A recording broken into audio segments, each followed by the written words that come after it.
Welcome students.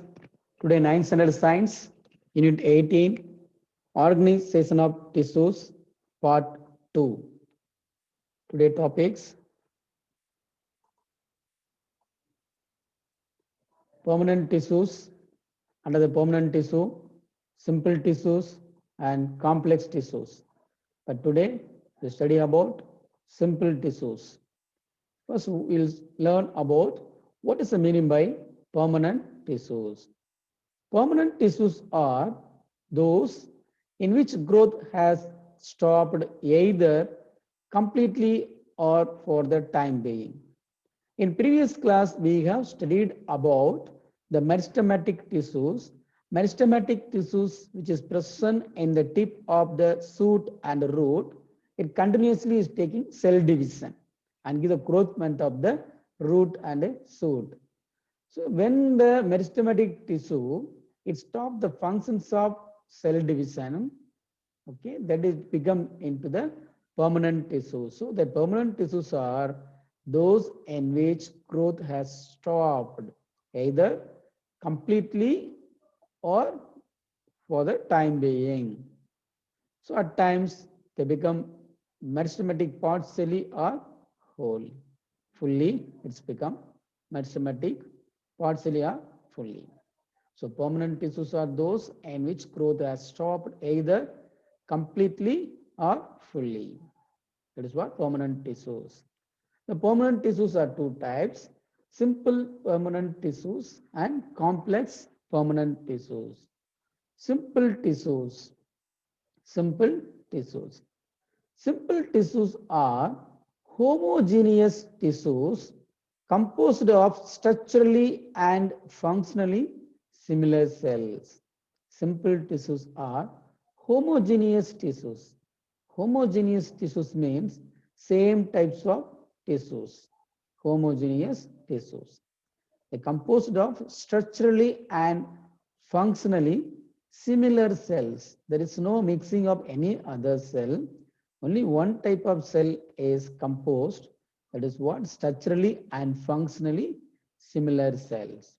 So simple tissues are parenchyma, collenchyma, sclerenchyma. This is parenchyma tissues. This is collenchyma tissues. This is sclerenchyma tissues. Today, we will study about parenchyma, collenchyma, and sclerenchyma tissues. First, what is parenchyma? Parenchyma are simple permanent tissues composed of living cells. Parenchyma or simple permanent tissues composed of living cells. The parenchyma cells are thin-walled, thin-walled, and oval shape or rounded shape or polygonal in shape with developed spaces among them. The intercellular spaces is present in between the cells. So here is developed with spaces among themselves. Next, parenchyma. The same parenchyma, sometimes it possesses intercellular air spaces. It possesses intercellular air spaces.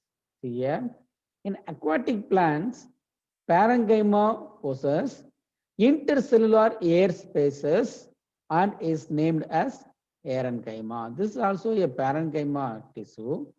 This parenchyma tissue is filled with air spaces.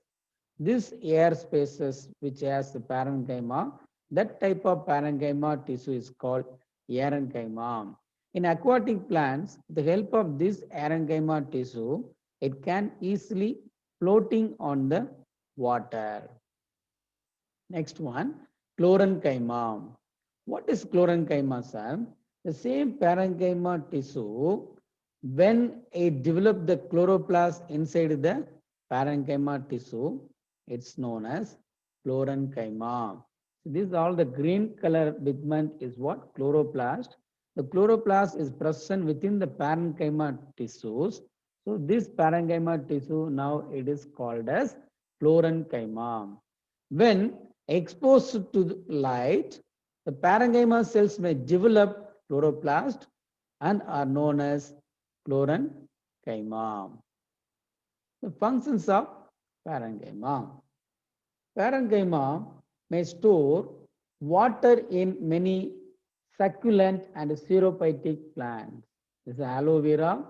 When you are peel the aloe vera layer, you can see the succulent, the fleshy portion into the aloe vera. That is what? Succulent portion. And also the xerophytic plants which live in desert, which live in that crop condition. So here, the crop condition, the xerophytic plant, it also serves the functions of storage of food reserves and absorption, the buoyancy. Buoyancy means the water, aquatic plants or floating on the water, buoyancy and secretion.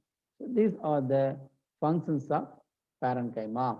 So parenchyma may store water in many succulent and xerophytic plants and also serve as a function of storage of food reserves, absorption, buoyancy and secretion. In potato, the parenchyma vacuoles are filled with starch. Potato is filled with starch. In apples, parenchyma stored with sugar. Parenchyma is to main function storage. The potato, the parenchyma tissues are stored with starch. An apple is stored with sugar. Next, we'll study about collenchyma.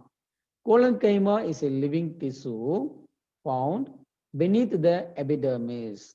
Below the epidermis, the collenchyma tissues are present. Cells are elongated with unevenly thickened non-lignified walls. Cells are elongated. Here, there is no lignified walls. There is no lignified walls are here. Cells have rectangular oblique or tapering ends and persistent protoplast. So they possess thick primary non-lignified walls. They provide mechanical.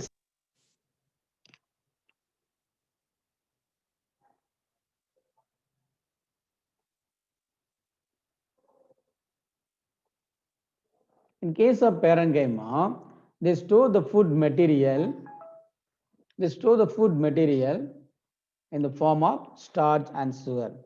In collenchyma, it gives the mechanical support to the plants. It gives the mechanical support to the growing organs.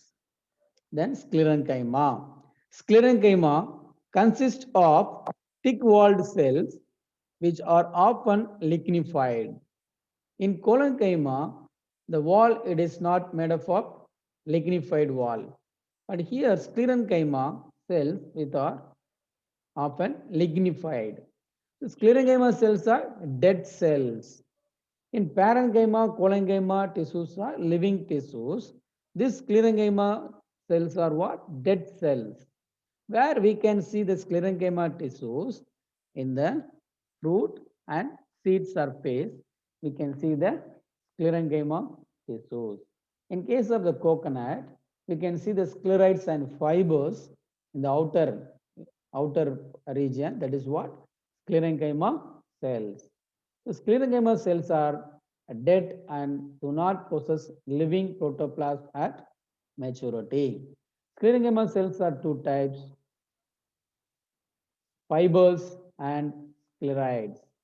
What is fibers, sir? Fibers are elongated sclerenchymatous cells, usually with the pointed end. Their walls are lignified. Fibers are abundantly found in many plants. The average length of fibers is 1 to 3 millimeter, 3 mm. In some other plants, maybe it can ranging from 20 mm to 550 mm. This is sclerenchymatous tissues. Then sclerites. The sclerites. Sclerites are widely distributed in plant body. They are usually broad, may occur in single or in groups. Sclerites are isodiametric with lignified walls. Pits are prominent. What is the pits are? The small holes are there. That is what? Pits. The pits are prominent, clearly visible, and seen along the walls. You can see the small pits in the walls. The wall's lumen is filled with wall materials. The sclerites also common in fruits and seeds. So today we have learned about the permanent tissues, simple tissue. Under the simple tissue, parenchyma, collenchyma, sclerenchyma.